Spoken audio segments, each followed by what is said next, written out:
Health officials in Georgia are looking into whether the flu killed a 5-year-old boy.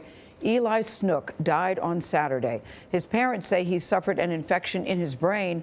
On Tuesday, the virus killed 15-year-old Georgia high school student Kira Molina.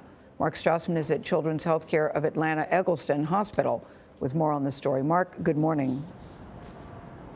Good morning. At last count, Georgia has had 37 flu deaths. The state's single flu season record is 59, and health officials expect to top that soon. And behind each of those deaths is a family story like this. He was the son I've always wanted. I've always wanted a baby boy. That 5-year-old boy was Eli Snook. His parents, Leota and Aaron, say he came down with a high fever nearly 2 weeks ago.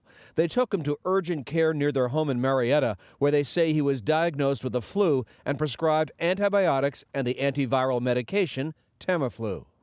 After he got well from the flu, a few days later he got sick again. Aww. Eli tested negative for the flu this time, but doctors noticed a rash across his body and sent him to Children's Healthcare of Atlanta.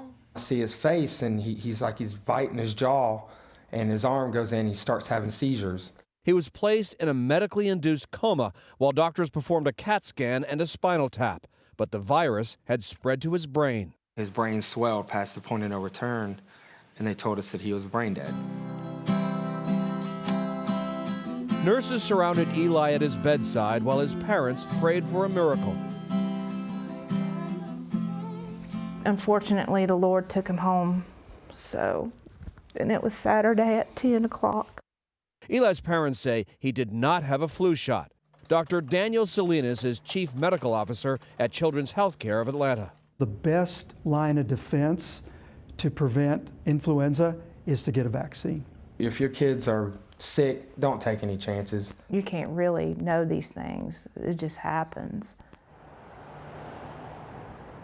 The Snooks buried their son on Wednesday, and because of the flu, Children's Healthcare of Atlanta has seen record numbers of patients at all 3 of its hospitals and all 7 of its urgent care facilities. John? Mark, thanks.